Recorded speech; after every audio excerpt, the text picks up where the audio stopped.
got to speak right on top of this, apparently. I'm Brice Cullen. I've been asked to deliver a reply to the Maori welcome, and to Russell Kemp, I'd like to say, ka pai Russell, thank you for your words. I was asked to do this job because I was told at the time I was the one most likely to be able to stand up for long enough and not to go on for too long. But anyway, we'll see about that.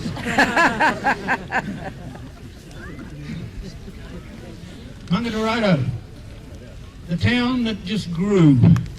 They didn't quite know where it was going to be. It changed its location. The hotel was the centre at one stage, along with the old courthouse and the post office, and that straggled its way up the hill. Since then, the town has spread itself slowly along the ridges, and it must be a town planner's nightmare, the way it spreads itself out. So much for that. 150 years ago, try and imagine this river, the tide in, no mangroves, and the bush solid right down to the water's edge. If you look up the hill there at Rukurangi, you'll see what the bush was like, and that is what the settlers came to face. The first of the first boatload up from Riverhead through the Kaipara, and apparently they took nearly a week to get here, were Cullens, Cubans and Flowers, of which there are still representatives in the district of those families. The Cullens apparently brought a packet of two seeds with them. They planted squash and sweet corn or something like that, so they had something to come back to. In those days, the easiest access here was through Mangawai up the coast, and Kaiwaka was the landing spot, and the family spent some time there before houses were built here in Maungaturoto where they could move to.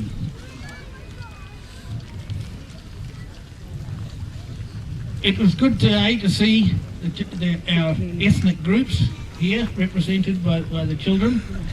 This has been a big factor in the last 50 years of Maungaturoto's development. We've seen a big change in our whole population mix.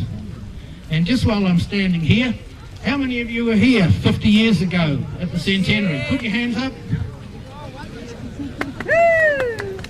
That's good. It's good to see you all. I'm glad you could come back.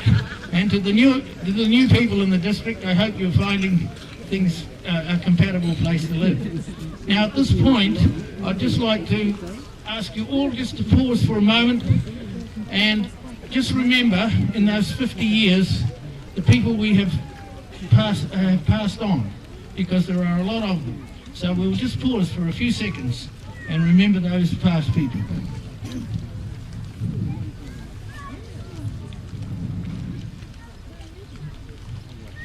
Thank you for that.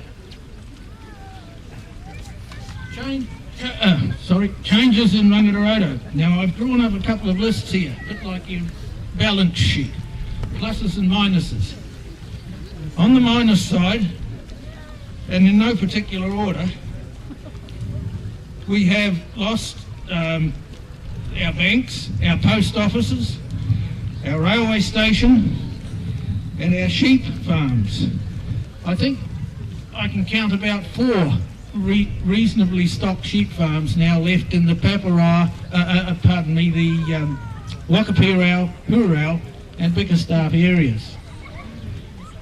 Sheep once stretched from the Brindurwan all the way to Batley, and the Brindurwan sheep actually were a bit smarter than some in some ways, but they decided one winter's day about 20 years ago from one particularly big sheep farm to invade the very good grass in the dairy farm below, and about 200 of them committed suicide in the gully in the attempt.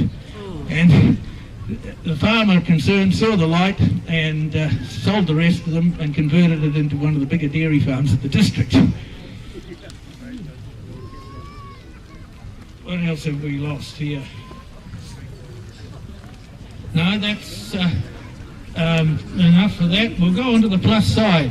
One of the greatest assets in the district is the dairy factory, and that facility has been operating, processing dairy products for now about 108 years on that site, which is the only one in New Zealand still doing that. The hotel's still operating and had its centenary a few years ago, and two of the religious denominations, churches, have also been operating for 100 years. As we lost our banks and post office facilities, groups of people in the community grabbed the opportunity to create other assets from those.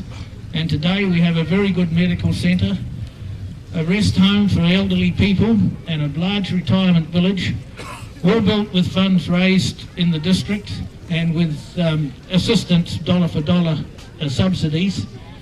And opportunities have never been lost.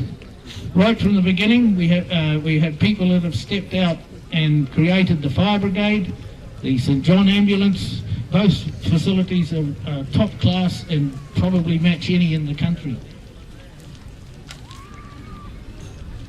At this point, I'd just like to extend another welcome to those people who live on the lifestyle blocks in Maungaturoto.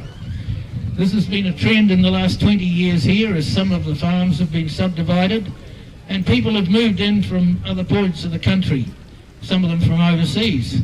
Now, these people have added to the vibrancy of the town and kept our businesses going. And Maungaturoto can boast today that we have no empty shops in the town, which is something to be said.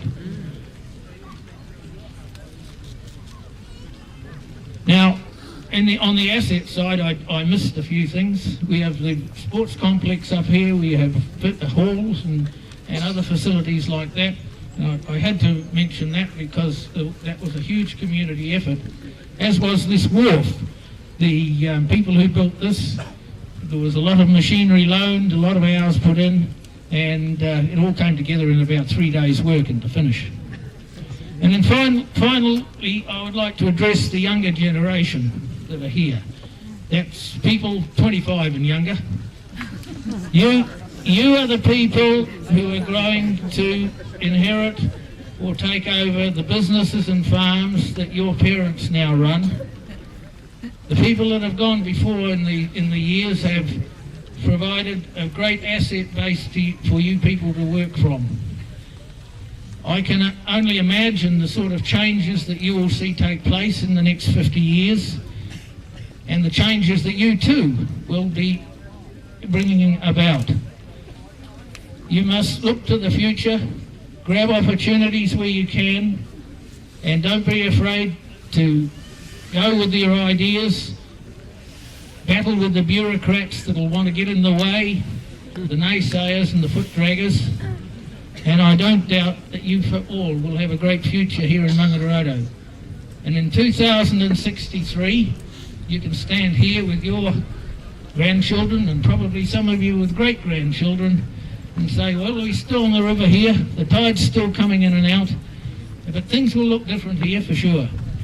But look forward to the future, and I can only wish you all well. Thank you. Thank you.